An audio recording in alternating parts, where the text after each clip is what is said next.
আব্বা ও আব্বা আব্বা আম্মা তাড়াতাড়ি উঠে ভাই এ বকুল কই গেলা মিয়া ভাই তাড়াতাড়ি আসেন ঠিক আছে আরে কই আসেন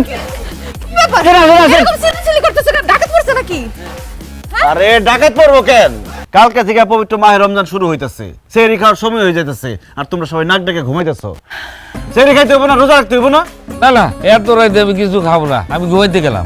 এটা কেমন কথা বললেন আব্বা আপনি ঘুমাবেন মানে রোজা রাখতে হইব না হয়েছে কি জামাই বাবা, ওই যে আমার তো ওই যে গ্যাস্ট্রিকের সমস্যা আছে, এই জন্য রোজা রাখতে পারি না। আর রোজাই যখন রাখতে পারি না তখন ওই সেহরি খায় কি লাভ? জামাই বাবাজি, আমার তো ডায়াবেটিস, একটু পর পর খাইতে হয়, এই জন্য তো আমি রোজা রাখতে পারি না, এই জন্য আমি সেহরি খাবো না। ভাই আমিও সেহরি খাইতে পারবো না, তুমি আমার ভাই বোনা যে আমি বাহানা দেখাইতেছি। বিশ্বাস করো কয়েকদিন ধরে আমার পেটের অবস্থা ভালো না, কতক্ষণ পর পর আমার বাথরুমে যেতে হয়। আর এই অবস্থায় যদি আমি সেহরি খাই তাহলে কালকে তো আমার সারাদিন বাথরুমে পড়ে থাকতে হইব। যেহেতু রোজাই রাখতে পারবো না তাহলে আর সেহরি খাই কি লাভ, বুঝছো না? দেন দুলা ভাই, আমি এমনি দুর্বল মানুষ, রোজা রাখতে চাই দেখবো কখন জানি ফিট হয়ে পড়ে গেছি। আর তাছাড়া আমি বেশিক্ষণ না খায় থাকতেও পারি না, এই জন্য আমি সেহরিও খাবো না, রোজাও রাখবো না। ময় মুরব্বী কেউ যখন রোজা রাখতেছে না, আমি একলা রোজা রেখে কি করুম? সবাই দেখা যাবো আমার সামনে গপ গপ করে খাইতেছে, অগো খাওন দেখা আমার খাইতে ইচ্ছা করবো, তারপর রোজাটা হালকা হয়ে যাবো। আমিও রোজাটা না রাখি।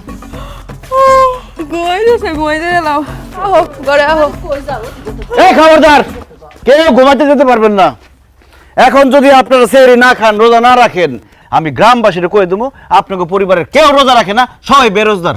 না না জামাই বাবাজি, এই কাজটা করো না। আমরা রোজা রাখি না, এই কথা শুনলে পরে গ্রামের লোকজন হাসাহাসি করবো, আমাকে মান সম্মান সব শেষ হয়ে যাবো। মানুষ হাসাহাসি করবো এটারে ভয় পাইতেছেন, অথচ কবরে গেলে রোজা না রাখার জন্য যে শাস্তি হইব সেটা ভয় পাইতেছেন না। দেখেন আপনারা যেটা ভয় পাইতেছেন, প্রথম দুই একটা রোজা রাখতে হয়তো একটু কষ্ট হইব, কিন্তু আস্তে আস্তে সব ঠিক হয়ে যাইব। তারপর আপনারা বললেন না ডায়াবেটিস, গ্যাস্ট্রিক, পেটের সমস্যা, রোজা রাখলে আস্তে আস্তে এগুলো সব ঠিক হয়ে যাবে। কালকে থেকে প্রথম রোজা তো, চলেন আমরা সেহরি কইরা রোজা রাখার নিয়ত কইরা হলাই। তোমার কথা তো সবই ঠিক আছে, কিন্তু আজকে তো কোনো রান্না বান্না করি নাই, কালকে রান্না বান্না কইরা সেহরি খাইয়া কালকে রোজা রাখুন। আম্মা এটা কোনো সমস্যা হইলো? আপনি রান্না বান্না করেন নাই তাতে কি হয়েছে? আপনাদের বাড়ির সামনে তো বাজার আছে, সেই বাজারে ভাতের হোটেল আছে, চলেন আমরা সেখান থেকে সেহরি করবো। চলেন। না না থাক, হোটেল যান লাগবো না। আম্মা মিছা কথা কই আর কোনো লাভ নাই। সে রান্নাঘর চেক কইরা তারপরে আমগো ডাকছে, সে দেখছে রান্নাঘরে খাবার দাবার আছে, অজুহাত দেখা কোনো লাভ নাই। সেহরি না করা পর্যন্ত সে আমগো কাউরে ঘুমাইতে দিব না। হাত মুখ দিয়ে আহি।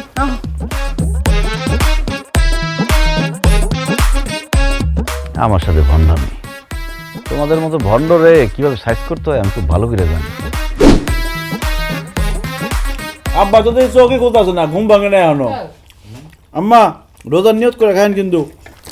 জামাই নিয়ত করছি করছি, শোনো বেশি করে খাও, সকালে কিন্তু নাস্তা পাইবে না, কিন্তু আর খাওয়ান পাইবে না, খাও খাও খাও। আমিও বেশি করে খাইতেছি, রোজা রাখুন তো। আমার মনে হয় কি সারাদিনে মাঝখানে দুপুরে একবেলা খাওয়ান গেলে তাহলে ঠিক আছে। এটা কেমন কথা বলেন মিয়া ভাই?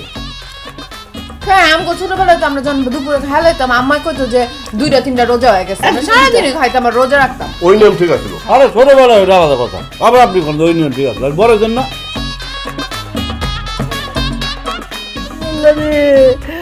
আমি তো মইরা যাবো রে, আমি তো খিদা সহ্য করতে পারি না, আমার পেটে ভিতর চোচো করতেছে রে, ইন্দুর দৌড়াইতেছে। আমি জীবনও রোজা রাখি নাই, আর আমার রোজা রাখতে কইছে, কি যে করুম, মইরাই যাবো আজকে, আমি খিদায় মইরাই যাবো। আমার তো প্রাণ যায় যায় পালা, দম আটকে আইতেছে, খিদা তো আমি সহ্য করতে পারতেছি না। সবচেয়ে খারাপ অবস্থা হচ্ছে আমার, পানি পিপাসায় গলাটা পুরো চৌচির হয়ে গেছে, কয়লা কয়লা লাগতেছে। আম্মা আমরা একটা কাজ করি, রান্নাঘরে গিয়া ভাত তরকারি রান্না করে খাই, আর সামাই তো আশেপাশে নাই, ওসমান কিছু কইতে পারবো না। ঠিক কইছস মা, চল রান্নাঘরে তো অনেক কিছু থাকে, তাই না, একটা কিছু রাইন্দা আমরা খামো। জামাই এসে যদি জিগায় আম্মা আমরা কেউ আমরা রোজা, আমরা কিচ্ছু খাই নাই, জামাই তো বুঝবই না, চল পেট বইটা খাই গেল।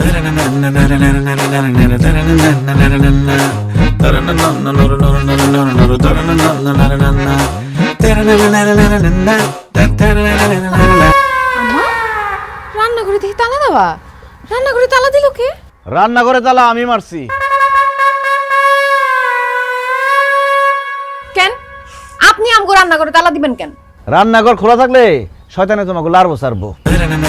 এই রোজার মধ্যে রান্না করে খাইতে মন চাইবো, এই জন্য আমি সিদ্ধান্ত নিচ্ছি এই রোজার মধ্যে ইফতারের আগ পর্যন্ত রান্নাঘরে তালা দেওয়া থাকবে।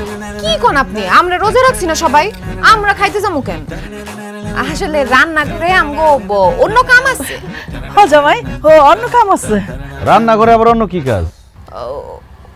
ওই যে আমার ওষুধ, আমার অনেক জরুরি একটা ওষুধ রান্নাঘরে আছে, এটা এখনই আমার খাইতে হবে, নাইলে আমার বড় ক্ষতি হয়ে যাবে। বকুল, তুমি মনে হয় ভুলে গেছো রোজা রেখে ওষুধ খাওয়ান যায় না। ওষুধ তবে খাবার না জামাই বাবা, আমার না হাঁটুতে ব্যথা, কোমরে ব্যথা, তাই না সব সময় একটু পর পর খালি মলম মালিশ করতে হয়। ওই মলমটা না রান্নাঘরে, চাবিটা দাও, আমরা মলমটা নিয়ে যাই গা। ওই মলমটা রান্নাঘরে না, মলমটা আমার কাছে। এই নেন, যত খুশি মলম মারেন। ও জামাই, এই মলমটা তুমি কই পাইছো? যেখানে সবসময় থাকে সেখানেই পাইছি, শোয়ার ঘরে আপনার বালিশের পাশে। আম্মা, এই বয়সে আর মিথ্যা কথা বলেন না, তার মধ্যে রোজা রাখছেন, রোজা রেখে মিথ্যা কথা বললে রোজা হালকা হয়ে যাইব। আপনার তিনজনে এতক্ষণ যা যা কইছেন আমি সব শুনছি। এই নাটক বাদ দিয়া অজু করে সুন্দর করে ইবাদত বন্দী করে সময়টা কাটান। ইফতারের ঠিক আগে আগে চাবিটা দিমু, তারপর রান্নাঘর খুলবেন। আমি থাকতে রোজা কাউরে ভাঙতে দিব না। ঘরেও তো খাওয়ানোর কিছু নাই, তাহলে এখন আমরা কি করবো? আম্মা, বকুল, চলো আমরা কল্পনা যাই, ইচ্ছা মতো পানি খাই। কুদা পানি খায় কোনো লাভ আছে? আসল খাওন যদি না খাইতে পারি, তার থেকে রোজা রাখাই ভালো। খুব তো ভালো ভালো দেখা বিয়া দিছিলে না, টেলিফোনে বিয়া দিছে, আমি বুঝো ঠেলা।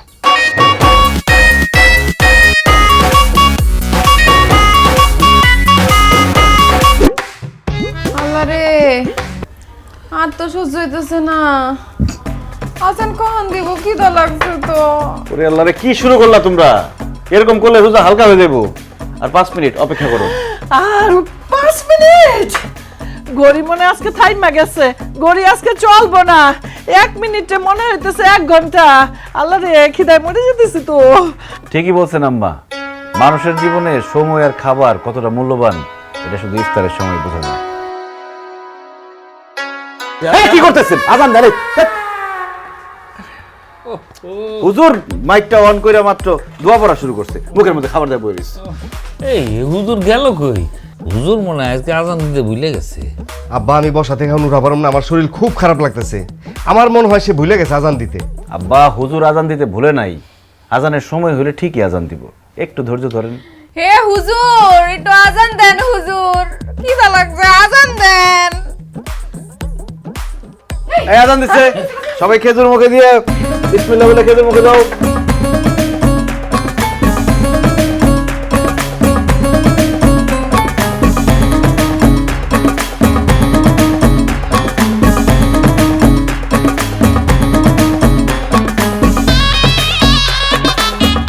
মাছ দেখান, গলায় আটকে পড়তো।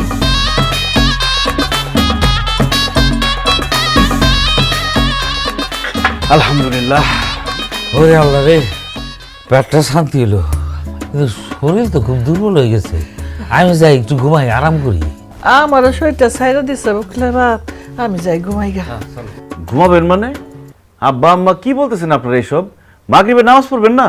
কি যে বলো জামাই, সারাদিন রোজা রাখছি, ইফতারি কইরা আমি দুর্বল হয়ে পড়ছি, এখন আমি নামাজ টামাজ পড়তে পারবো না। আমার পক্ষে নামাজ পড়া সম্ভব না, আমার কিন্তু রেস্ট নিতে হবে, আরাম করতে হবে। আব্বা, রোজায় হচ্ছে 1 ফরজ আর নামাজে হচ্ছে 17 ফরজ। 1 ফরজ আদায় করতে গিয়ে 17 ফরজ ছেড়ে দিলে হবে? নামাজ পড়তে হবে আব্বা, নামাজ হলো বেহেশতের চাবিকাঠি। আব্বা চলেন, মিয়া ভাই চলেন, আমরা মসজিদে গিয়ে জামাতের সাথে মাগরিবের নামাজটা আদায় করে আসি। আর বকুল, তুমি মার ভাবিরে নিয়ে বাড়িতে নামাজটা পড়ো। পারতাম না।